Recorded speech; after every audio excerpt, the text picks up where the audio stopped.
In Chapter 6, we're going to talk about systems of equations and inequalities. And in this first section, we're going to talk about how to solve these systems by graphing. So by the end of this lesson, you should be able to solve systems of equations by graphing them and then analyze special types of systems of equations. So what is a system? A system is when you have two or more linear equations in the same problem. For the purposes of Algebra 1, we are focusing on only two. When you get to Algebra 2, you'll have more of them. A solution to a system is an ordered pair that makes all the equations in the system true. So remember, an ordered pair is one of these. It's a point, but it's a coordinate. This is an x value and that's a y value. There are three possible solutions when you have a system. You could have one solution, and that happens when you have an ordered pair that makes both equations true. On a graph, this would be where the lines intersect. So as a visual, right here, this is one solution. They cross right here. This point, xy, is your solution. The other option is they have many solutions. Or sometimes we call it infinite solutions. This happens when the system contains the same line. There are infinite possibilities for solutions. So an example would be here. So I graphed the pink line and then the blue line ended up right on top of it. So maybe you don't see this in the beginning because one equation is in y equals mx plus b and one's in standard form or something. But when you graph them, if you look, literally every point on this line, and because it goes on forever, there are infinitely many solutions. And then the last one, you could have no solutions. And this happens when your lines are parallel because that means they're never going to cross anywhere. No point is going to work in both of them. So here's an example of no solutions. So just to start us off, is this point a solution to the system? Now in order for that to work, it has to work in both equations. It can't just work in one. So what we're going to do is we're going to plug this in for x and this in for y and see if it works. So the first one, I have x plus y equals 4. So it's negative 1 plus 5. Does that equal 4? And it does. So it works in this one. And then let's try it in this one. X is negative 1, so does negative 1 equal negative 1? And it sure does. So yes, it is a solution to that system. Let's try 2. If I plug it into this first one here, my y value is 5. I want to know if that equals the opposite of my x value, plus 4. Two negatives we know make positive, so 1 plus 4 does give me 5. So this one works. Remember, it's got to work in both. So we try this one. My y value is 5 again. Does that equal negative 1/5? It's negative 1.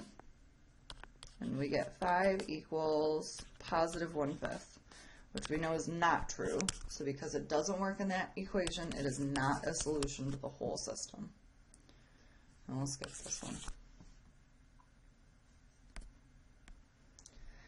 So over the next couple of days, we're going to learn 3 different ways to solve a system of linear equations. So remember, this gets kind of confusing. There's 3 different solution options, but then also 3 different ways to solve it. Graphing is what we're going to do today. Solving by substitution we'll do next, and then elimination is my favorite, but we're saving it for last.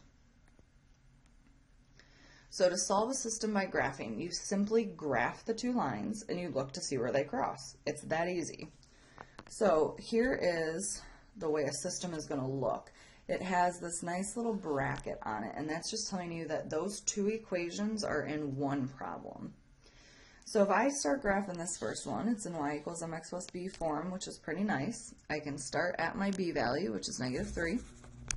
And then my slope is -3. So I'm going to go down 1, 2, 3 over 1. 1, 2, 3 over 1. Now I would urge you to make many, many points. Definitely, definitely, definitely have a ruler and make sure that your line is very straight and goes through your entire graph. Remember, we're looking for where these two lines cross. So if you don't have it exactly in a straight line, it's gonna mess you up. So now let's try the next one. So it's in y equals mx plus b again, so I'm gonna start at 2. And then this guy's slope is -1/2, so down 1 over 2, down 1 over 2.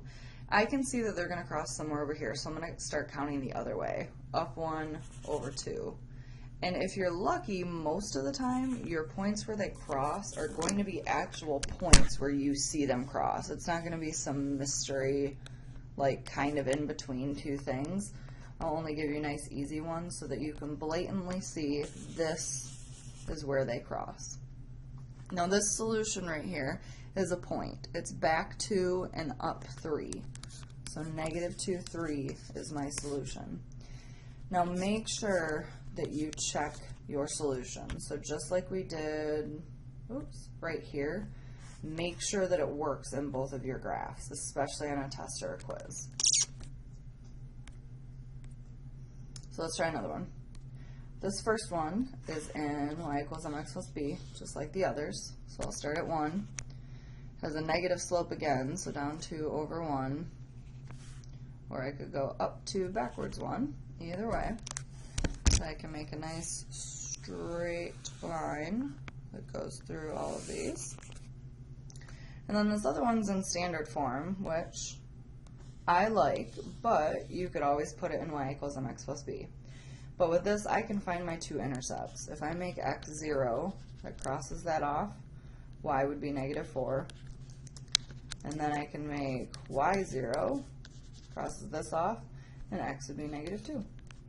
And remember, all you need is 2 points to make a line. So we see that we have this nice line here. And what do you notice about these two lines? Oops.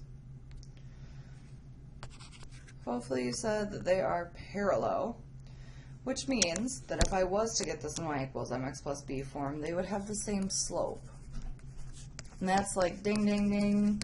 I know that these lines are never going to cross, so there is no solution.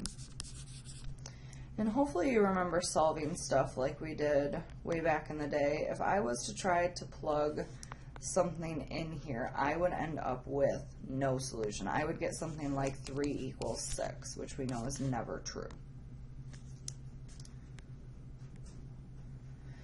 I'm going to leave this one for you, as well as this can you prove it one. So make sure you write down any questions you have, and we can go over them in class. Enjoy your night.